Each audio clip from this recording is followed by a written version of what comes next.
O sea, nosotros la iglesia recibimos la bendición de Abraham porque en tu semilla realmente las naciones, porque Cristo el Mesías ha entrado a nuestra vida. Entonces nosotros somos beneficiarios del pacto de Abraham. La iglesia no ha tomado el lugar de Israel. La iglesia es una entidad completamente diferente. Es un cuerpo donde somos bautizados, 1 Corintios 13:11, en el cuerpo de Cristo.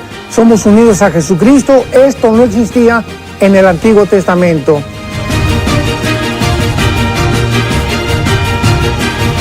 Comencemos. Sé que hay mucho interés de las personas que con respecto a escucharle a usted con respecto a todo este tema, así es que somos todo oídos. Así es, Pastor Alducin, usted nos mandó un documento en el cual inicia, bueno, hablando el resumen de lo que son las profecías de Israel y todo, pero inicia con la historia mundial hablando del pueblo de los gentiles, así que usted nos puede ampliar un poquito al respecto, Pastor. Sí, muy bien. Bueno, pues es muy importante porque estamos en una época verdaderamente llena de mentiras, un antisemitismo como jamás tal vez en la historia lo habíamos visto. Esto no estoy exagerando. Es increíble, ¿verdad? Las miles de manifestaciones en el mundo a favor de la liberación de Palestina. Ninguna manifestación a favor de que liberen a los rehenes. Casi 200 personas, ni niños, jóvenes, viejitos, ¿verdad? Que este grupo terrorista jamás se llevó a Gaza.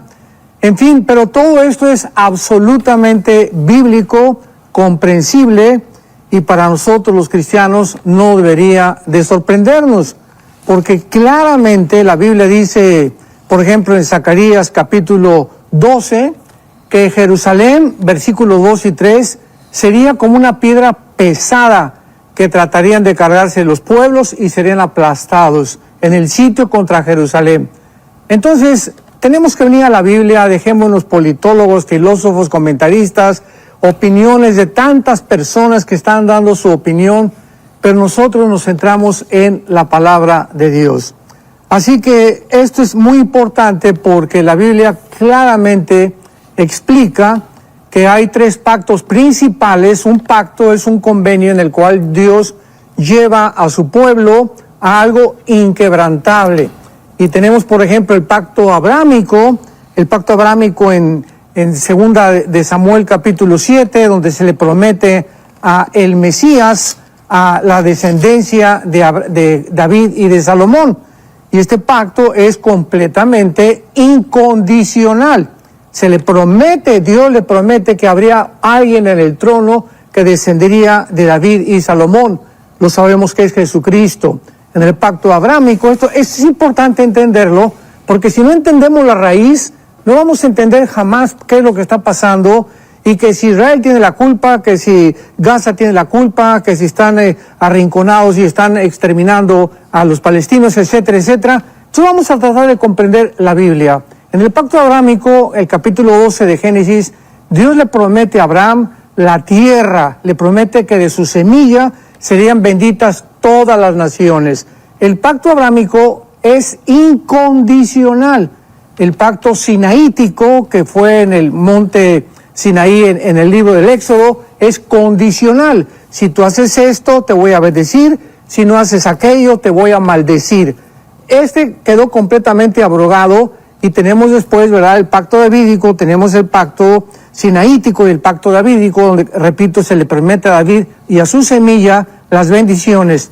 Nosotros ahora estamos descendiendo completamente con las bendiciones que se le dio a Abraham, porque dice en Gálatas capítulo 3, versículo, vamos a ver ahorita rápidamente aquí en el libro de los Gálatas, que dice la Biblia en el versículo 16, a Abraham fueron hechas las promesas y a su simiente, no dice y a las simientes, como si hablara de muchas, sino como de una, y tu simiente la cual es Cristo.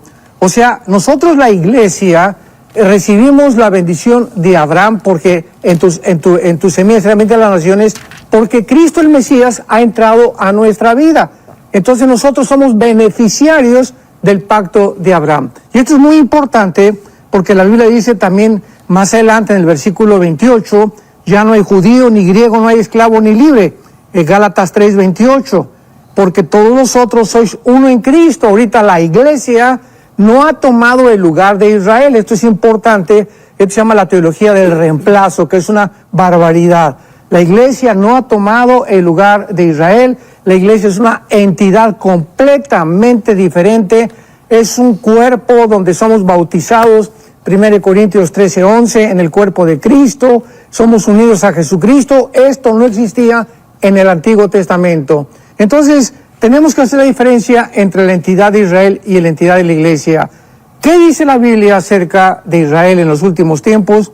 Bueno, desde el capítulo 2 del libro de Daniel, en el sueño de la estatua de Nabucodonosor, encontramos claramente, y esta visión, esta profecía es la base, el cimiento para no perder la brújula. A nosotros que nos gusta la escatología y la profecía bíblica, mientras no tengamos esta base, se va a desmoronar tanto y vamos a comenzar a decir disparates. Una persona dice una cosa, otra persona dice otra cosa, por carecer de los pactos y por carecer de las principales profecías del libro de Daniel.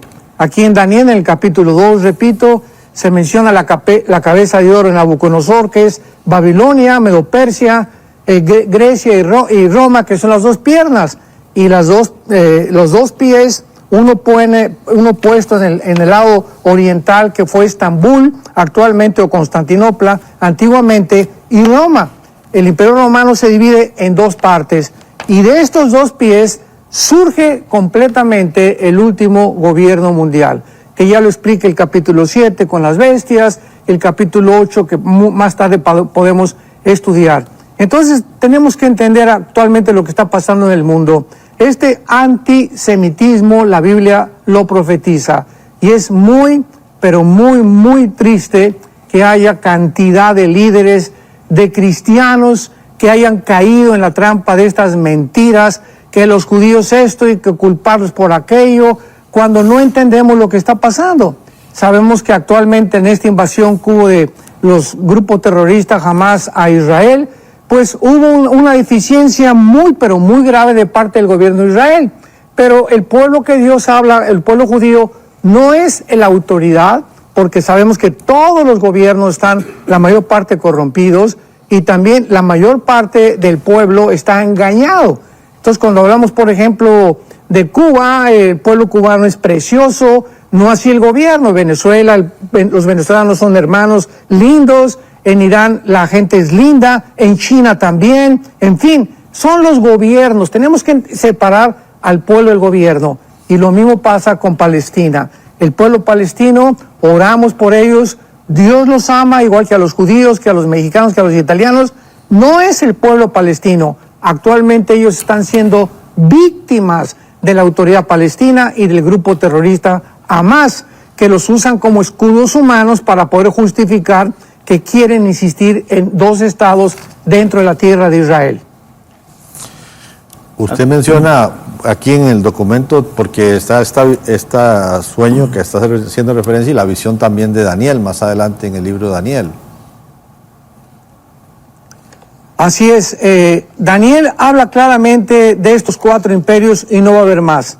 Después los dedos de los pies que descienden de la tercera etapa del Imperio Romano.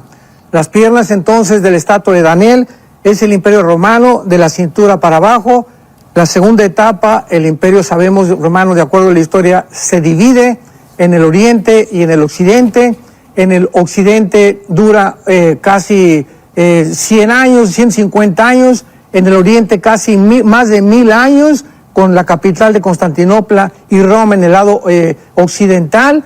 Y después vienen los 10 dedos, que es la cuarta etapa del Imperio Romano, que será la forma en la que el anticristo administrará, gobernará económicamente, políticamente y militarmente al mundo.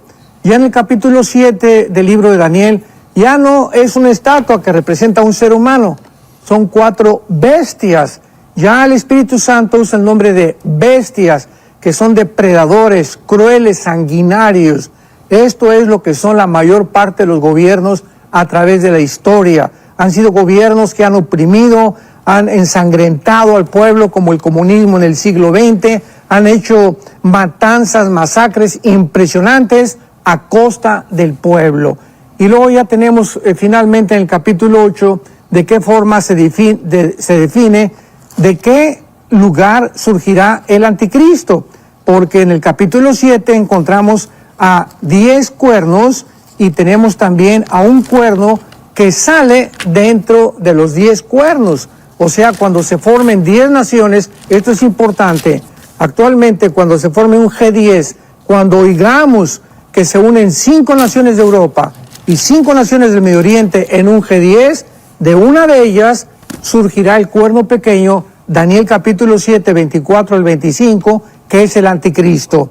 Entonces, hasta ahí se sabe que el anticristo va a surgir de uno de los gobiernos o de los territorios que el Imperio Romano gobernó, que fue Europa, el Medio Oriente y el norte de África. Pero en el capítulo 8 de Daniel ya se nos da un detalle, una clave impresionante, y se nos dice de una forma específica de qué parte geográfica surge el anticristo. En el capítulo 8 se resume de los 4 imperios del capítulo 2 al capítulo 7, y en el capítulo 8 el Espíritu Santo solamente escoge a Grecia y a Medo-Persia, que es Irán actualmente. Y vemos esta confrontación de Alejandro el Magno contra los medos persas, que gana Alejandro el Magno, muere Alejandro el Magno y se divide su imperio en 4 regiones: en Siria, en Egipto, en Macedonia y en Turquía. Y dice el versículo 8 del capítulo 8 de Daniel: el macho se engrandeció sobremanera, pero estando en su medio fuerza, aquel gran cuerno que es Alejandro el Magno, y lo dice más adelante, el versículo 21, el rey de Grecia es el cabrío, es el rey de Grecia. La Biblia nos interpreta completamente todo. El cuerno fue quebrado y salieron en su lugar 4 cuernos notables hacia los 4 vientos del cielo. La historia nos corrobora que el imperio griego se dividió en 4 secciones. Versículo 9. Y de uno de ellos, o sea, de una de las 4 divisiones, repito y apúntalas, Egipto, Siria, Turquía y Macedonia, de una de estas 4 divisiones del Imperio Romano, un cuerno pequeño, que es el anticristo, creció mucho al sur, al oriente y hacia la tierra gloriosa, pero no se menciona hacia el norte, y hacia el norte está lo que fue el imperio babilónico y el imperio asirio, o sea, actualmente Siria e Irak. Y dice la Biblia, y se engrandeció contra el ejército del cielo, parte del ejército de las estrellas se echó por tierra, las pisoteó, se engrandeció, fue quitado el continuo sacrificio. Y estas características no son de un hombre común y corriente. Aquí está hablando ya de un ser sobrenatural, que es el anticristo. Claramente lo muestra. Creció hacia el sur, se engrandeció hasta el ejército del cielo, parte del ejército de las estrellas se echó por tierra. En Apocalipsis 12 dice que esas estrellas son precisamente los ángeles caídos que se rebelaron contra Satanás. Entonces aquí está hablando la influencia impresionante de Lucifer detrás de este personaje del anticristo. Y para concluir rápidamente esto, ¿verdad? El anticristo surgirá no de Europa, surgirá de una de las partes del Medio Oriente, que fue Babilonia. ¿En dónde comienza la historia en Génesis capítulo 10? En Babilonia. Nimrod fue el primer rebelde que levantó Babilonia, levantó a Siria, levantó toda esta región, y toda la Biblia recorre Babilonia, mencionándose en segundo lugar de Jerusalén. Así que es interesantísimo que todo regresa al Medio Oriente. Este problema que hay actualmente en Israel, otra vez ya está China con barcos, Estados Unidos con barcos, Irán, todos los ejércitos casi los podemos ver en el Medio Oriente, cuando la Biblia profetizó que así terminaría la Tercera Guerra Mundial. Se reunirían todas las naciones, ¿en dónde? En Europa no, ni en América, en África tampoco, sería en el Medio Oriente. Aunque sabemos que no es la Tercera Guerra Mundial todavía, ya vemos un adelanto de qué forma se está pavimentando ya la situación geográfica para la final guerra mundial. Hola, ¿Sabías que puedes ver este video y otros dentro de nuestro canal de YouTube? Nada más recuerda suscribirte a nuestro canal y activar la campanita para que te puedan llegar las notificaciones cada vez que cargamos un video nuevo y puedas ser el primero en verlo y disfrutar de todo nuestro contenido.